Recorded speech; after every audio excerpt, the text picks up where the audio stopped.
Welcome to the club. War and Peace? Okay, let's get real. The size of this book is intimidating. It's a literary Everest, right? But what if I told you the key to the entire epic, all the battles, the betrayals, the big philosophical questions, is actually hidden in the very first chapter? And get this, it all kicks off not on some battlefield, but at a fancy high society party. I mean, think about it. If you're Tolstoy and you've got this massive story to tell about a whole continent on the verge of chaos, where do you even begin? How do you possibly introduce dozens of characters and set the stage for all of that? You start with a party, but this isn't just any party. It's a very specific, very controlled, and intensely political gathering in St. Petersburg, where every polite smile is a mask and every piece of small talk is actually a battle.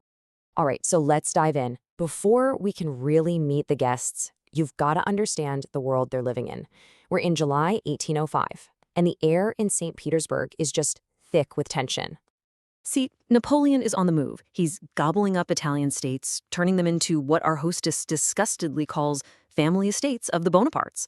Russia is getting its army ready, but nobody really knows what's going to happen next. And in these fancy aristocratic salons, everyone's speaking French. Yeah, the language of the enemy, and debating whether Napoleon is a revolutionary genius or, as a lot of them believe, the literal Antichrist. This isn't just background noise. It's the obsession that's fueling every single conversation. So let's step inside. We're at the evening soiree of Anna Pavlovna Scherer. She's a maid of honor to the Empress, and this little get-together, it's not just a party. It's a perfectly engineered social machine. And Anna Pavlovna, she is the master operator. Tolstoy gives us this absolutely brilliant metaphor. He says she runs her salon like a spinning mill. She walks around making sure every conversation, every spindle is turning at exactly the right speed. If a topic gets a little too spicy or a conversation starts to die down, she just swoops in with a word or a look to get the machine humming along smoothly again. Her job, really, is to manage opinions for the elite. And her very first guest is the perfect example of this world of public masks. Meet Prince Vasily Kuragin. To everyone else, he's the picture of influential boredom. He speaks in these tired, rehearsed phrases like he's just reading off a script. But underneath that lazy facade, he's a man on a mission. He is there to network, scheming to get his good-for-nothing son Anatole a good job, and, even more importantly, to marry him off to a wealthy heiress. Every single lazy word is a calculated move. But, no machine is perfect. And into Anna Pavlovna's carefully controlled salon walk a couple of people who are like wrenches thrown right into the gears. And a third one follows right behind them. First up, the Bolkonskys. You have Princess Lise, who is the social ideal. She's pretty, she's charming, and she has this cheerful energy that just makes everyone love her. She fits right in. But her husband, Prince Andrei, is her total opposite. He's handsome, he's intelligent, but his face is just a mask of deep, profound boredom. And Tolstoy tells us that of all the faces in the room that bore him, his own wife's pretty face seems to bore him the most. Ouch. The tension between them, you can feel it immediately. And just when you think the social dynamics can't get any more complicated, in walks Pierre.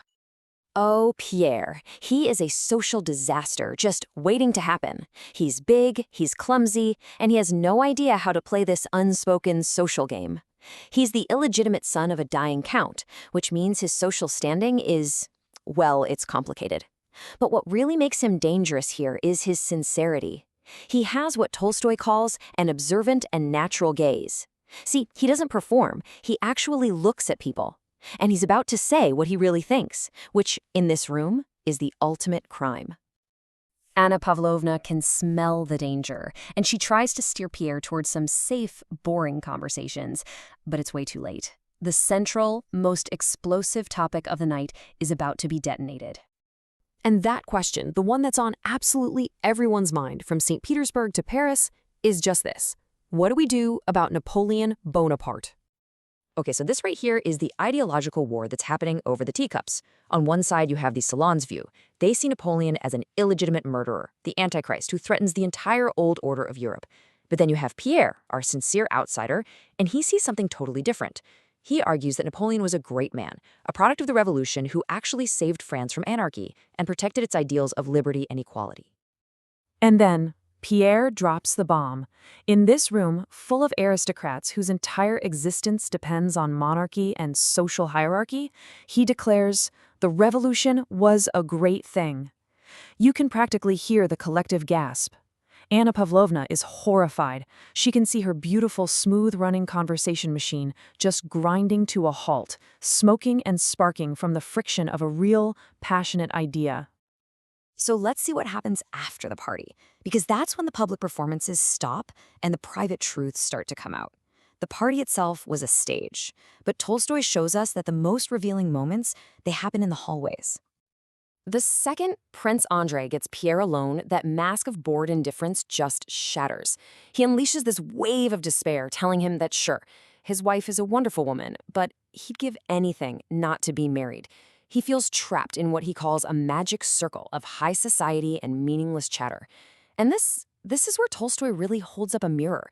It's not just some prince in 1805. It's that universal, terrifying feeling of being trapped by the life you've built. That sense that everything good and lofty inside you is being frittered away on trifles. This is the real Andrei, a man with huge ambitions who feels like his soul is dying. And this moment shows the other side of high society perfectly. A poor princess, Anna Drubetskaya, corners the powerful Prince Vasily. She puts on this whole performance, a desperate plea for her son, reminding him of old debts, crying, clutching his hand. But the instant he agrees to help, her expression turns cold again. Her mission is accomplished. The whole thing was just a calculated, transactional performance to secure her son's future. Now, just as we're getting completely sucked into this cold, strategic world of St. Petersburg, Tolstoy does something pretty radical. He just yanks us out of there and drops us into a completely different universe, Moscow. We leave all those political salons behind, and we enter the warm, chaotic, and deeply emotional home of the Rostov family. If St. Petersburg was all about war, social, political, and soon military war, then Moscow is about to introduce us to peace. Just look at this contrast. In St. Petersburg, conversations are calculated, they're formal, they're almost entirely in French. It's a world of masks. But the Rostov home in Moscow? It's a whirlwind of genuine emotion. It's loud, it's loving, it's chaotic, and it's all about the simple, messy realities of life, family, and celebration. And the absolute embodiment of this world is 13-year-old Natasha Rostova. She doesn't just walk into the room. She bursts in, laughing uncontrollably, hiding a doll under her skirt. Tolstoy describes her as plain but full of life. She is pure, uncalculated, vibrant energy, the complete and total opposite of the polished, controlled society women we just left behind in St. Petersburg. So what is Tolstoy really doing with this incredible opening sequence?